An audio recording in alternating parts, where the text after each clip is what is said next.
السلام على أشرف الأنبياء والمرسلين نبينا محمد وعلى آله وصحبه أجمعين أما بعد أعوذ بالله من الشيطان الرجيم ألم نشرح لك صدرك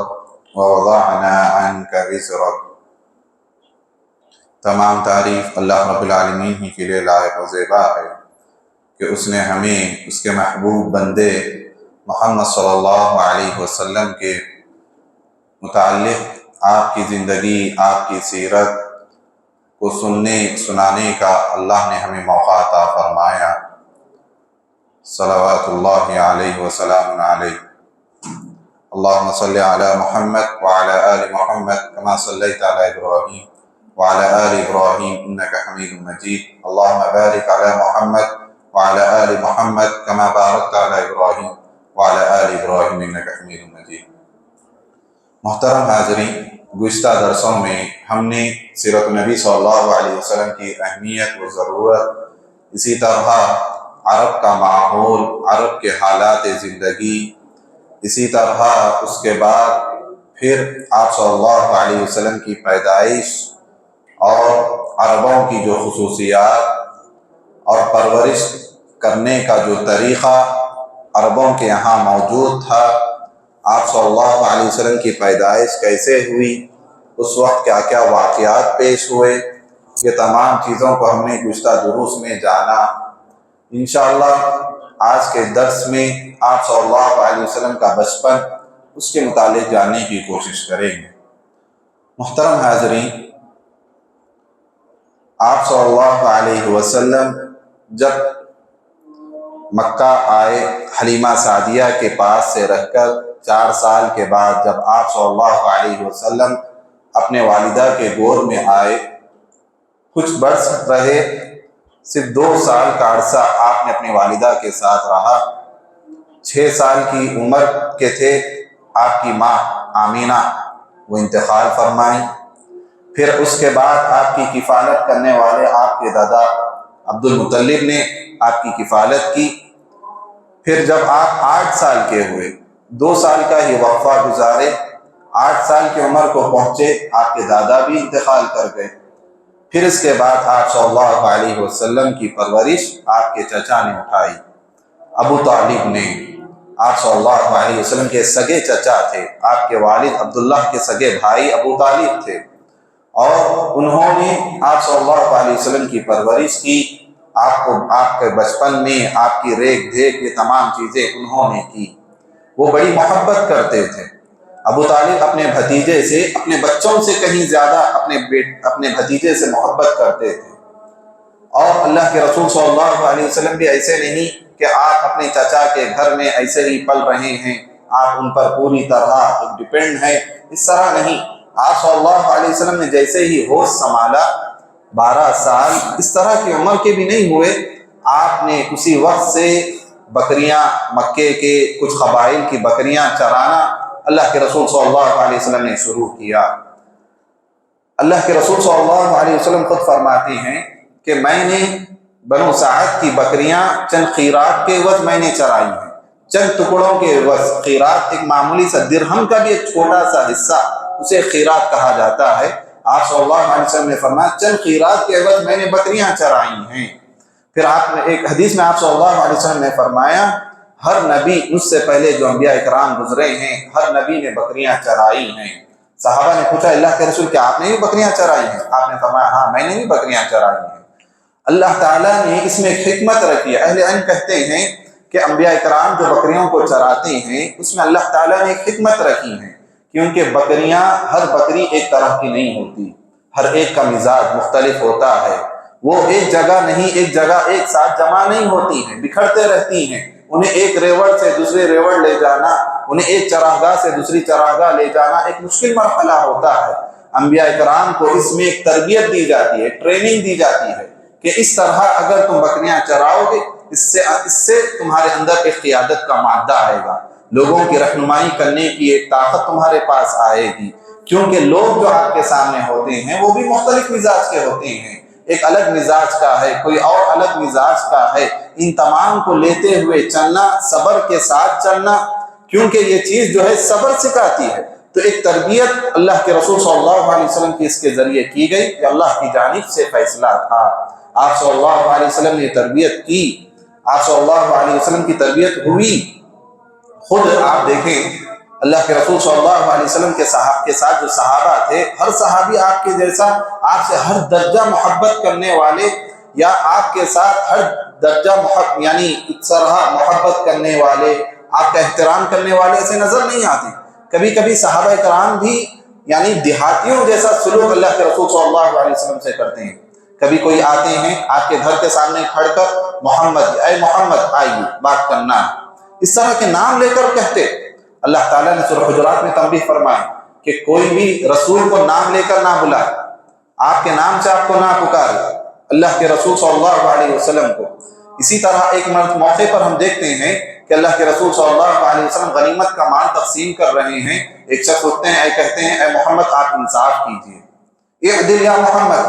کہ اے محمد آپ انصاف سے معاملہ کیجئے۔ آپ صلی اللہ علیہ وسلم کو اتنا غصہ آتا ہے، آپ صلی اللہ علیہ وسلم کہتے ہیں اللہ تعالیٰ میرے بھائی موسیٰ پر رحم کرے کہ ان لوگوں کو، موسیٰ علیہ السلام کی قوم نے ان لوگوں کو مجھ سے زیادہ ستایا، لیکن انہوں نے رحم کیا، درگزر کیا۔ آپ صلی اللہ علیہ وسلم یہ تمام باتیں سوچتے ہیں۔ تو اس طرح نبی کے ساتھ ایسے کئی معاملات ہوتے ہیں، آپ صلی اللہ علیہ وسلم تمام لوگوں کو لے کر چلتے تھے۔ تو اسی طرح اور ایک چیز، جب اللہ کے رسول صلی اللہ علیہ وسلم کی عمر 12 سال کو ہوتی ہے، تو 12 سال کی عمر میں اللہ کے رسول صلی اللہ علیہ وسلم جب کچھ ایک چھوٹے جوان بچے تھے، اس وقت آپ کے چچا ابو طالب نے شام کا رخ کیا، سفر کا ارادہ کیا تجارت کی غرض سے، ایک تجارت کے غرض سے وہ شام کے لیے جا رہے تھے۔ تو وہ اپنے بھتیجے کی جدائی جو تھی انہیں برداشت نہ ہو پائے، تو وہ اپنے سفر کے ساتھ اپنے بھتیجے کو بھی لے لیتے۔ تو شام کا جب سفر کرتے ہیں، آپ صلی اللہ علیہ وسلم چھوٹے 12 سال کی عمر میں ہیں، آپ اپنے چچا کے ساتھ شام کا سفر کر رہے ہیں۔ تو دوران سفر یہ ایک واقعہ پیش آتا ہے کہ آپ صلی اللہ علیہ وسلم جب جاتے ہیں، ابھی سفر کے دوران کہ ایک مقام پر ایک راہب سے ان کی ملاقات ہوتی ہے۔ وہاں پر عرب کا یہ جو آپ کے چچا جاتے ہیں، وہاں جا کر پڑاؤ کرتے ہیں شام میں، تو وہیں پر ایک بحیرہ نامی ایک راہب سے آپ کے چچا کی ملاقات ہوتی ہے۔ تو جو راہب تھا عیسائی تھا، ان کا ایک پوپ تھا، ایک راہب تھا، وہ بحیرہ اس کا نام تھا۔ تو اس نے جیسے اللہ کے رسول صلی اللہ علیہ وسلم کو دیکھا، آپ کی میزبانی، آپ کی مہمان نوازی کرنا شروع کر دیا۔ لوگوں کو بڑا تعجب ہوا کہ ایسا راہب ہے جو کبھی باہر نہیں آتا تھا، کبھی اپنے پوٹ سے باہر نہیں نکلتا تھا، لیکن کیا بات ہے کہ یہ ہمارے قافلے کی اتنی زیادہ تکریم کر رہا ہے۔ جب اس سے پوچھا گیا تو کہنے لگا جب تمہارا قافلہ یہاں آ رہا تھا تو میں نے دیکھا کہ کوئی بھی درخت ایسا نہیں تھا یا کوئی بھی پتھر ایسا نہیں تھا جو اس بچے کے لیے جھک نہ گیا، اس بچے کو سلام کر رہا تھا، اور میں نے جان لیا کہ جو پتھر یہ درخت جو آپ کے لیے جھک رہے ہیں، سلام کر رہے ہیں، یہ کسی اور کے لیے نہیں کرتے سوائے نبی کے۔ کیونکہ عیسائی اپنی کتابوں میں یہ چیز پڑھتے تھے، انہیں ایک یقین تھا کہ اب یہ زمانے میں ایک نبی، آخری نبی آنے والا ہے۔ وہ نشانیاں، وہ تمام نشانیاں، آثار موجود ظاہر ہو چکے تھے، اور وہ اللہ کے رسول صلی اللہ علیہ وسلم کو ٹٹولنے لگا، دیکھنے لگا۔ پھر آپ کی پیٹھ کے پیچھے جو مہر نبوت تھی اسے بھی دیکھا، دیکھ کر کہنے لگا یہ سید العالمین ہے، یہ بچہ جو ہے سید العالمین ہے، سارے جہاں کا سردار ہے، یہ سارے جہاں کا رحمت للعالمین یہ بچہ ہے۔ تو لوگوں کو بڑا تعجب ہوا کہ راہب ایسی باتیں کر رہا ہے۔ پھر آپ صلی اللہ علیہ وسلم جب اسی قافلے کے ساتھ بکریاں چرانے یا اونٹ کے ساتھ کہیں گئے، پھر آپ صلی اللہ علیہ وسلم وہاں آنے لگے، تو راہب نے دیکھا کہ جیسے ہی آپ آ رہے ہیں، ایک اوپر ایک بادل ہے جو آپ صلی اللہ علیہ وسلم پر سایہ کیا ہوا ہے۔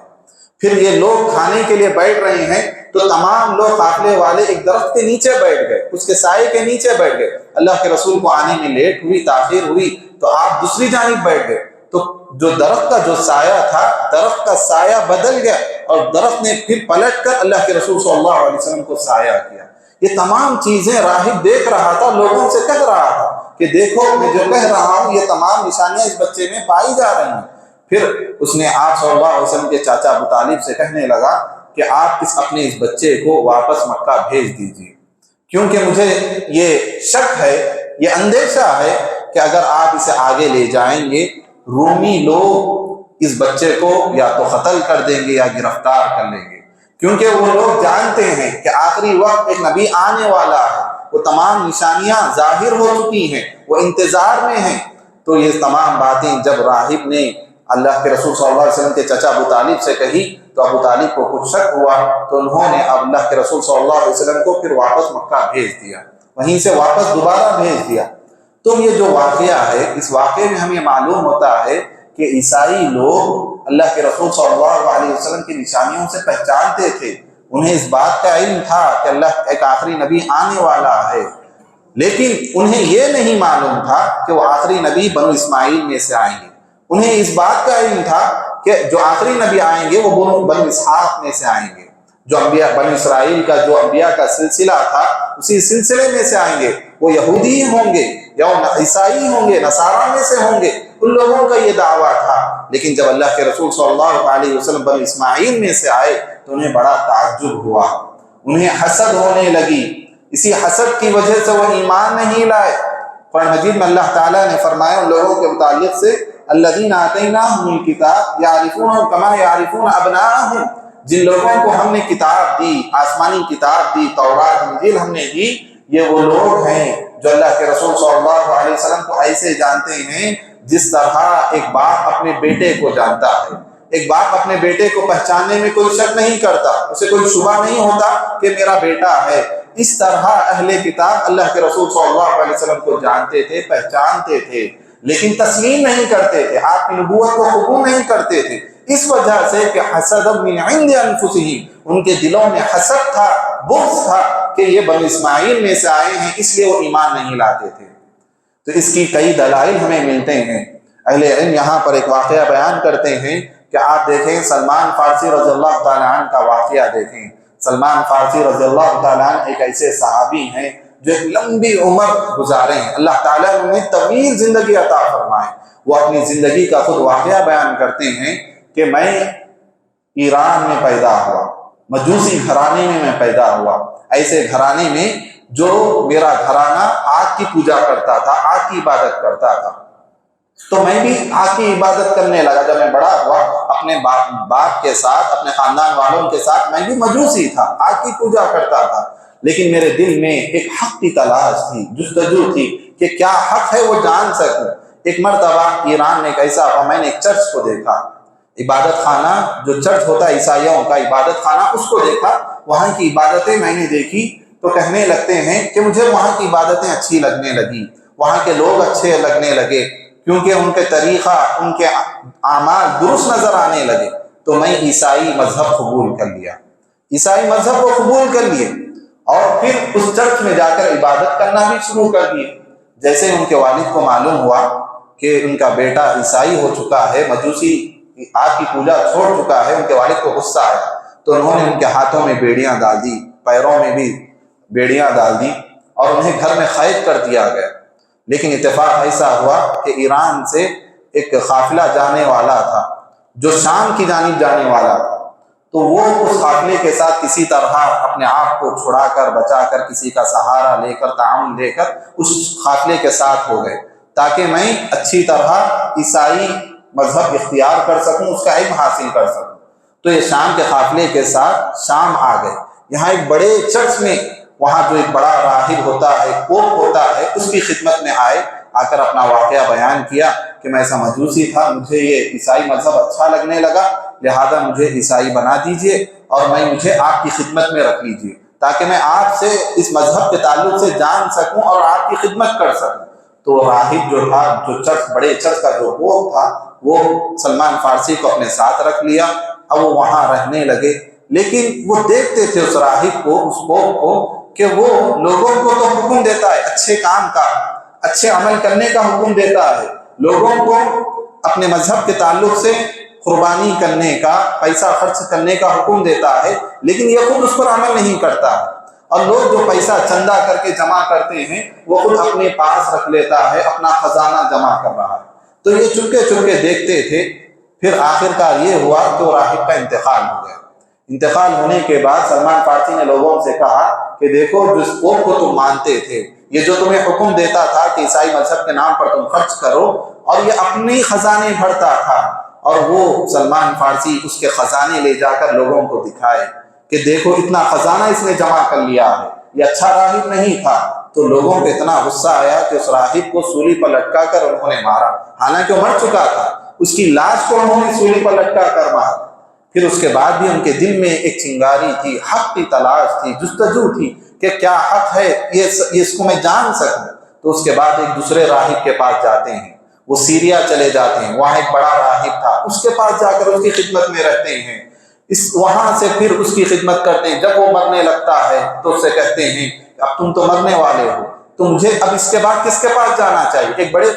پادری کا نام بولو، پوپ کا نام بولو، میں وہاں جا کر اس کی خدمت کروں گا۔ پھر وہ دوسرے کا نام لیتا ہے، پھر وہ مدین جاتے ہیں۔ اس طرح کرتے کرتے سلمان فارسی رضی اللہ تعالیٰ عنہ 10 پوپ انہوں نے بدلے، ان کے آنکھوں کے سامنے 10 پوپ کا انتقال ہوا، مرے، لیکن وہ عیسائی مذہب کو اچھی طرح جاننے والے ہو رہے تھے، ان کو ایک حق کی تلاش تھی، ایک جستجو تھی۔ آخرکار ایک آخری راہب جو تھا، اس سے جب وہ مرنے لگا تو انہوں نے اس سے یہی کہا کہ اب آپ کے بعد میں کس کی خدمت کروں،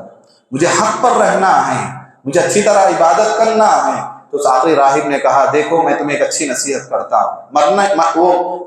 یعنی مرنے کے بالکل قریب تھا، تو اس نے سلمان فارسی کو ایک نصیحت کی کہ دیکھو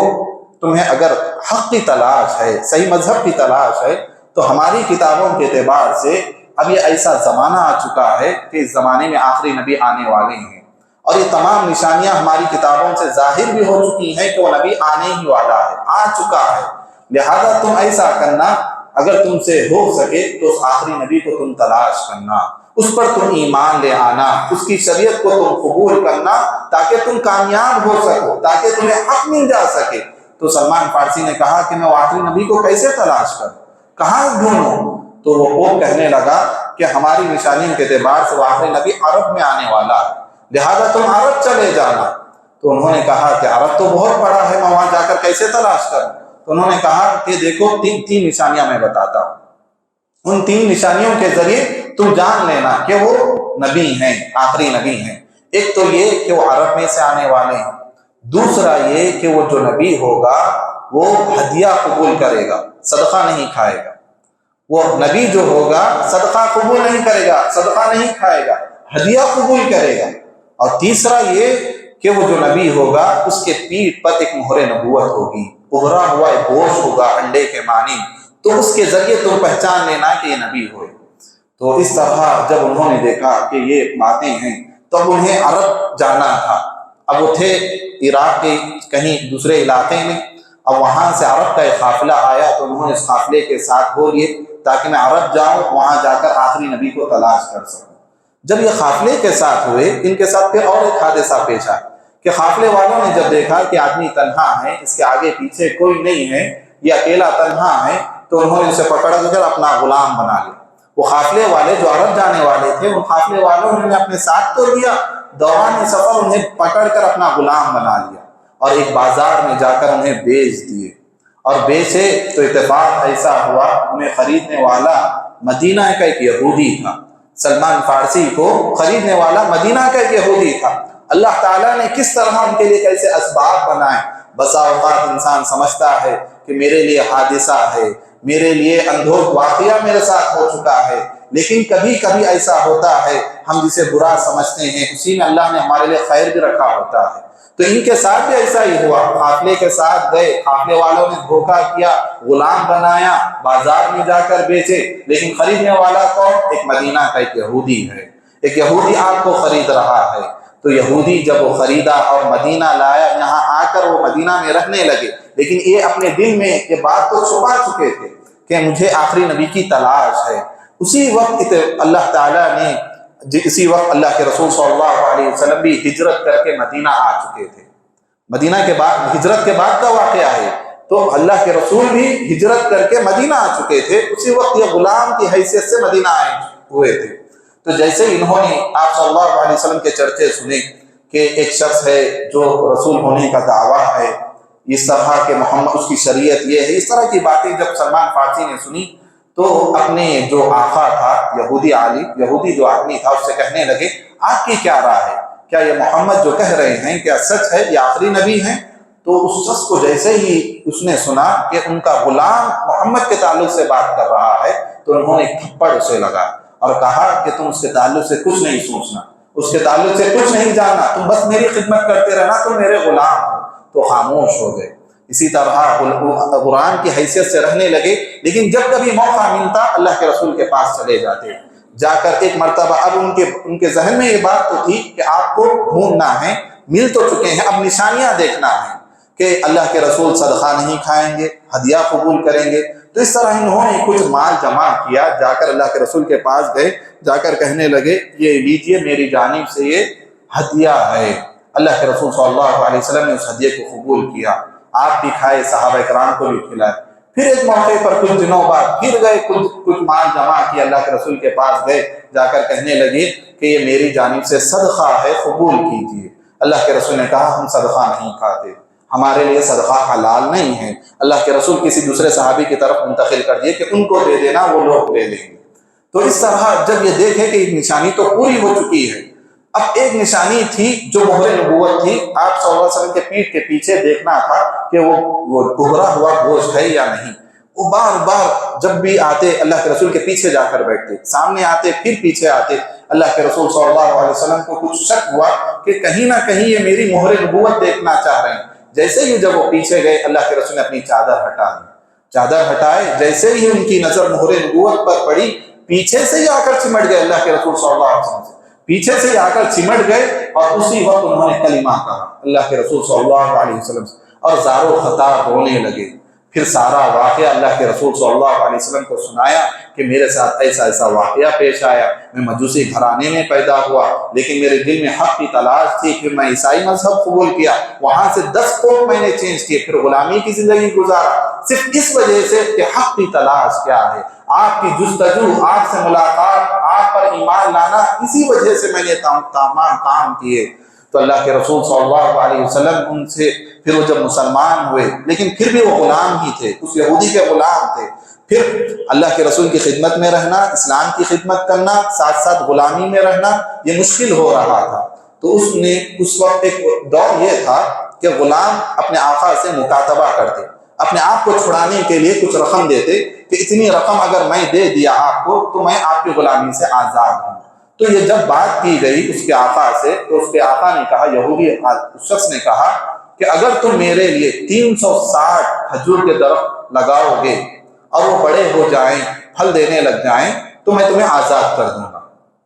جب یہ بات ہوئی اللہ کے رسول کے پاس آئے، کہنے لگے میرا جو آقا ہے یہ بات کہتا ہے کہ 360 درخت مجھے لگانا ہے اور پورے کے پورے ہونا ہے، وہ درخت بڑے ہونا ہے، یعنی پھلدار والے درخت ہونا ہے، تب وہ مجھے آزاد کرے گا۔ اللہ کے رسول ان سے کہنے لگے جاؤ تم اپنے لیے کوشش کرو، یعنی پودے اگاؤ، پھر اس کے بعد انہیں بیج کی طرح بویا جاتا ہے۔ تو اللہ کے رسول نے ان سے کہا پہلے جا کر ان پودوں کی تیاری کرو، لیکن لگانے سے پہلے مجھے اطلاع دینا، میں خود آؤں گا۔ انہوں نے ایسی تیاری کی، پھر اللہ کے رسول کے پاس آئے، آ کر اطلاع دی، آپ صلی اللہ علیہ وسلم گئے اس کے باغیچے میں، آپ نے اپنے ہاتھوں سے 360 درخت جو کھجور کے تھے اللہ کے رسول خود اپنے ہاتھوں سے لگائے، اور پھر کچھ سال ہوئے، کچھ مدت ہوئی، وہ درخت بڑے ہونے لگے۔ ایسا نہیں ہوتا کہ آدمی جتنے درخت لگاتا ہے وہ پورے کے پورے اگتے ہیں، کہیں نہ کہیں کچھ پودے سوکھ جاتے ہیں، خراب ہو جاتے ہیں، لیکن اللہ کے رسول کے ہاتھوں کی برکت تھی کہ ایک پودا بھی نہیں سوکھا، 360 درخت پورے کے پورے بڑے ہونے لگے۔ تو اس وقت وہ پھر اپنی غلامی سے آزاد ہوئے۔ آج بھی جو زائرین جاتے ہیں، عمرہ کے لیے جاتے ہیں، حج کے لیے جاتے ہیں، انہیں جو زیارت کرائی جاتی ہے تو اس میں سے سلمان فارسی کے اس باغ کو بھی لے جایا جاتا ہے جہاں اللہ کے رسول اپنے ہاتھوں سے جو درخت لگائے تھے اس کی زیارت بھی کرائی جاتی ہے۔ تو یہ صحیح واقعہ ہے۔ تو اللہ کے رسول صلی اللہ علیہ وسلم کے ساتھ یہ جو سلمان فارسی کے ساتھ یہ جو واقعہ پیش آیا، پھر وہ اپنی غلامی سے آزاد ہوئے، اللہ کے رسول صلی اللہ علیہ وسلم کی خدمت میں رہنے لگے۔ پھر وہ کہتے ان کا کوئی نہیں ہوتا تو اپنے آپ کو کہتے میں سلمان بن اسلام ہوں، میں اسلام کا بیٹا سلمان ہوں، یعنی ان کا کوئی خاندان نہیں تھا تو اس لیے وہ اپنے آپ کو اس طرح کہتے تھے۔ تو یہ واقعہ جو ہے، اس واقعے سے ہمیں یہی معلوم ہوتا ہے کہ اہل کتاب جو تھی وہ اللہ کے رسول صلی اللہ علیہ وسلم کو جانتے تھے، پہچانتے تھے، لیکن حسد کی وجہ سے ایمان نہیں لاتے تھے۔ آسمانی کتابوں میں اللہ تعالیٰ نے تورات میں، انجیل میں آپ صلی اللہ علیہ وسلم کا تذکرہ کیا ہے۔ کئی نسخے جو ہمیں ملتے ہیں، انجیل کے جو نسخے ملتے ہیں، ان نسخوں میں اللہ کے رسول صلی اللہ علیہ وسلم کا تذکرہ ہمیں ملتا ہے کہ ان نسخوں میں یہ ملتا ہے کہ آخری نبی جو آئے گا خوشخبری سنانے والا ہوگا، ڈرانے والا ہوگا، عرب امتیوں کے لیے وہ ایک پناہ گاہ ہوگا، اللہ تعالیٰ نے اس کا نام متوکل رکھا ہے، اور اس طرح کی کئی چیزیں ہمیں ملتی ہیں۔ اور اہل علم یہ بھی کہتے ہیں کہ جو ہندوؤں کی جو مشہور مذہبی کتابیں ہیں، رگ وید، سام وید، یہ جو کتابیں ہیں وید کے تعلق سے، اس میں بھی اللہ کے رسول صلی اللہ علیہ وسلم کا تذکرہ ملتا ہے، حالانکہ کوئی یہ تحقیقی بات نہیں ہے کہ وہ آسمانی کتاب ہے یا نہیں ہے۔ اس کے تعلق سے اختلاف ہے، کیا یہ جو ہندوؤں کی جو مذہبی کتابیں ہیں وہ آسمان سے نازل ہوئی یا لوگوں نے لکھی ہے، یہ ایک اختلافی مسئلہ ہے، لیکن اتنی بات تو ضرور ہے کہ ان کی کتابوں میں بھی اللہ کے رسول صلی اللہ علیہ وسلم کا تذکرہ ہمیں ملتا ہے، کئی ناموں سے، کئی القاب سے اللہ کے رسول صلی اللہ علیہ وسلم کا ہمیں تذکرہ ملتا ہے۔ تو اس طرح اللہ تعالیٰ نے قرآن مجید میں جو فرمایا، الذین آتیناہم الکتاب یعرفونہ کما یعرفون ابناءہم، ان لوگوں کو جو ہم نے کتاب دی وہ اللہ کے رسول کو اسی طرح جانتے ہیں جس طرح ایک باپ اپنے بیٹے کو جانتا ہے۔ تو یہ بحیرہ کا جو واقعہ ہوا، ایسا ہی واقعہ پیش آیا جو اللہ کے رسول صلی اللہ علیہ وسلم 12 سال کی عمر میں اپنے چچا کے ساتھ شام کا سفر کیے تو وہ آپ کو دیکھتے ہی پہچان گیا۔ اسی طرح حلف الفضول کا بھی ایک واقعہ پیش آیا کہ اللہ کے رسول کچھ بڑے ہوئے تو اس زمانے میں یہ ہوا کہ مکے میں لوگ عمرے کی غرض سے یا حج کی غرض سے آتے تو ان کا کوئی پرسان حال نہیں ہوتا تھا۔ ایک مرتبہ یہ ہوا کہ ایک شخص آیا تو اس سے ایک مکے والے، ایک کا نام تھا سعید وائد، عاص بن وائد، ایک آدمی کا نام تھا عاص بن وائد، اس نے مسافر سے سامان خریدا لیکن پھر قیمت اس کی ادا نہیں کی۔ تو اب جب وہ عاص بن وائد نے قیمت دینے سے انکار کر دیا کہ میں قیمت نہیں دیتا، جاؤ تم اجنبی ہیں، اجنبی لوگ کیا کر سکتے ہیں، ایک اجنبی شہر میں ہے، وہاں ان کا کوئی دیکھ بھال کرنے والا نہیں، تو اس طرح ان کا سارا مال مکے والوں نے خرید لیا، عاص بن وائل نے، لیکن قیمت دینے کے لیے تیار نہیں۔ تو یہ شخص جاتا ہے کعبۃ اللہ کے سامنے ٹھہر کر کچھ اشعار میں اپنی غصے کا اظہار کرتا ہے جو اس کے ساتھ واقعہ پیش آیا کہ اے لوگوں، میں ایک مظلوم آدمی ہوں، لوگوں نے میرا سامان خریدا اور میری قیمت ادا نہیں کر رہے، میں عمرے کی غرض سے آیا ہوں، میں ابھی تک عمرہ بھی مکمل نہیں کر چکا ہوں، میرے ساتھ یہ حادثہ پیش آیا ہے، کیا تم میں سے کوئی ایسا آدمی نہیں ہے جو میری مدد کر سکے، میرا تعاون کر سکے؟ پھر اس نے قریش کے بڑے بڑے قبائل، قریش، بنو تمیم، ان لوگوں کا نام لے کر پکارا تو قریش کے لوگوں کو ترس آیا کہ دیکھو لوگ ہمارے یہاں آتے ہیں، ہم ان کے ساتھ اس طرح کا سلوک کرتے ہیں، اچھی بات نہیں ہے۔ لہذا عرب کے بڑے بڑے لوگ، مکے کے بڑے بڑے سردار مل کر ایک کمیٹی بناتے ہیں، اس کمیٹی کا نام حلف الفضول رکھا جاتا ہے، اور اس میں یہ بات طے ہوتی ہے کہ جو کوئی بھی اجنبی ہمارے یہاں آئے گا، اگر اس پر ظلم ہوگا تو ہم ضرور اس کا بدلہ لیں گے، چاہے وہ کوئی بھی ہو، ہم اس کا ضرور بدلہ لے کر اس کا حق اسے دلائیں گے۔ تو اس طرح کی باتیں اس میں طے ہوتی ہے۔ اللہ کے رسول بھی اس کمیٹی میں شریک ہوتے ہیں، حلف الفضول انجمن ایک قائم کی جاتی ہے، اللہ کے رسول اس میں شریک ہوتے ہیں، حصہ لیتے ہیں۔ آپ صلی اللہ علیہ وسلم نبی بننے کے بعد بھی اس انجمن کی تعریف کرتے ہیں۔ آپ کہتے ہیں اگر مجھے آج بھی، حالانکہ میں اب نبی بن چکا ہوں، لیکن آج بھی اگر مجھے اس انجمن میں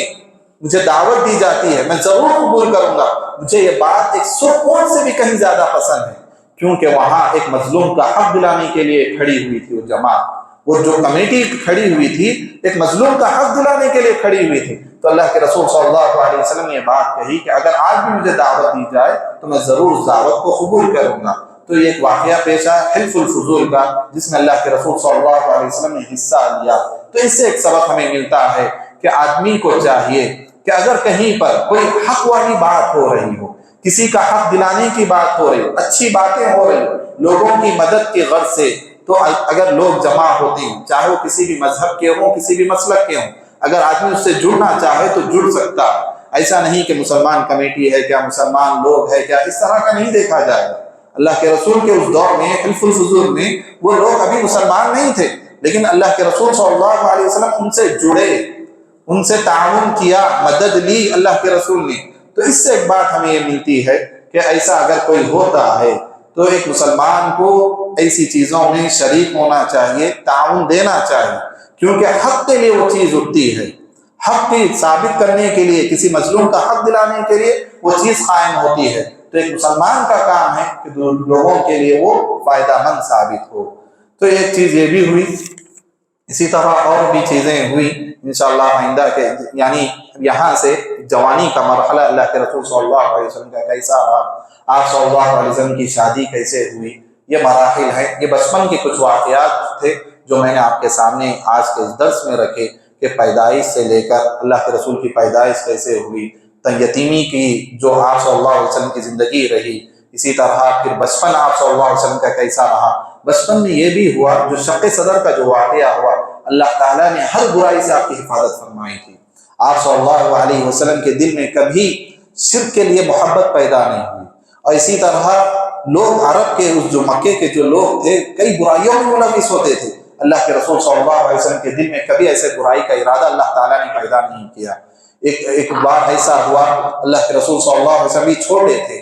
کہ آپ کے دل میں خواہش ہوئی کہ لوگ فلاں جگہ جاتے ہیں جہاں پر شراب پی جاتی ہے اور گانے گائے جاتے ہیں، اشعار پڑھے جاتے ہیں، رقص ہوتا ہے، ناچ ہوتا ہے۔ تو ایسے ایک مجلسیں قائم ہوتی تھی جو جوانوں کی محفلیں ہوتی تھی، لوگ اس میں شوق سے شریک ہوتے تھے۔ تو اللہ کے رسول کے دل میں بھی ایک مرتبہ ایسی خواہش ہوئی کہ میں بھی ایسی مجلس میں ایک مرتبہ شریک ہوں۔ تو آپ صلی اللہ علیہ وسلم نے جیسے ہی ارادہ کیا اور آپ نے اپنے ایک ساتھی سے کہا آج کا جو دن ہے آج تو میری باری کر لینا، یعنی بکریاں کی دیکھ بھال اللہ کے رسول کرتے تھے، بکریاں جو چراتے تھے اس کی دیکھ بھال کرنا ہوتا تھا۔ تو آپ نے اپنے پارٹنر اپنے ساتھی سے کہا آج رات تو نگرانی کر لینا، میں وہاں جاؤں گا۔ اللہ کے رسول جیسے وہاں جانے کا ارادہ کرتے ہیں، ابھی راستے میں ہی ہوتے ہیں کہ آپ پر ایک اونگ سی طاری ہو جاتی ہے، اللہ تعالیٰ آپ کو وہیں پر ایک اونگ طاری کر دیتا ہے، آپ صلی اللہ علیہ وسلم سو جاتے ہیں، یہاں تک کہ جب آپ کو ہوش آتا ہے یعنی آنکھ کھلتی ہے تو دیکھتے ہیں کہ سورج سر پر آ چکا ہے، یعنی پوری رات گزر جاتی ہے۔ اللہ تعالیٰ اس طرح اللہ کے رسول کی حفاظت کرتا رہا، کبھی کسی برائی میں اللہ کے رسول شریک نہیں ہوئے، یہاں تک کہ یہ بھی بتایا جاتا ہے اللہ تعالیٰ نے اس طرح بھی حفاظت کی کہ ایک موقع پر کعبۃ اللہ کی عمارتیں کچھ گر چکی تھیں تو لوگ اس کی تعمیر کر رہے تھے، تو آپ بھی اپنے چچا کے ساتھ اس تعمیر میں شریک ہوئے۔ تو آپ کے چچا نے کہا کہ پتھر ڈھونا ہے، پتھر اٹھانا ہے، لہذا تم جو نیچے باندھے ہو کپڑا تہبند کے طور پر، اس کپڑے کو اٹھا کر اپنے کھندے پر رکھ لو تاکہ جب تم پتھر لاؤ تو کھندا زخمی نہ ہو پائے۔ تو اس طرح جب انہوں نے ایک مشورہ دیا، اللہ کے رسول نے ویسا ہی کرنا چاہا، اپنی تہبند کھولی، چھوٹے بچے تھے، تہبند کھول کر اپنے اس میں کھاندے پر رکھنا چاہا، اللہ تعالیٰ نے آپ کو وہیں پر ایک اونگ طاری کر دی، بے ہوش ہو گئے اللہ کے رسول۔ پھر آپ صلی اللہ علیہ وسلم کو ہوش میں لایا گیا، پھر آپ نے اپنی تہبند درست کر لی۔ پھر اس کے بعد کبھی اللہ کے رسول صلی اللہ علیہ وسلم لوگوں کے سامنے اپنا کپڑا نہیں نکالے۔ یہ بچپن ہی میں اس طرح کا واقعہ ہوا کہ بچپن میں آدمی بچوں کو اتنی ہوش نہیں ہوتی ہے، اللہ کے رسول کے ساتھ بھی ایسا معاملہ ہوا کہ آپ نے اپنی تہبند اٹھا کر اپنے کندھے پر رکھنا چاہا، لیکن اللہ تعالیٰ نے آپ کی حفاظت فرمائی، اسی وقت آپ بے ہوش ہوئے، پھر ہوش آتے ہی اللہ کے رسول نے اپنی تہبند سیدھی کر لی، درست کر لی۔ تو اس طرح اللہ تعالیٰ نے ہر برائی سے اللہ کے رسول کی حفاظت فرمائی۔ آپ صلی اللہ علیہ وسلم کا بچپنا بالکل معصوم رہا ہے، کسی بھی گناہ میں آپ صلی اللہ علیہ وسلم شریک نہیں ہوتے تھے۔ اس انشاءاللہ آئندہ کے درس میں پھر آپ صلی اللہ علیہ وسلم کی جو جوانی کے مراحل ہیں اس پر گفتگو ہوگی۔ اس طرح آپ کی جو شادی ہوئی ہے، پھر شادی پر جو لوگ اعتراضات اٹھاتے ہیں، انشاءاللہ اس کے تعلق سے گفتگو کریں گے۔ اسی پر میں اپنی بات کو ختم کروں گا۔ اللہ تعالیٰ سے دعا ہے اللہ تعالیٰ کہنے والے کو بھی سننے والوں کو اللہ تعالیٰ ہمیں اس دروس سے عبرتیں حاصل کرنے والا ہمیں بنائے، آپ کی سیرت کو اپنی زندگی میں ڈھالنے والا اللہ تعالیٰ ہمیں بنائے، آپ سے سچی محبت کرنے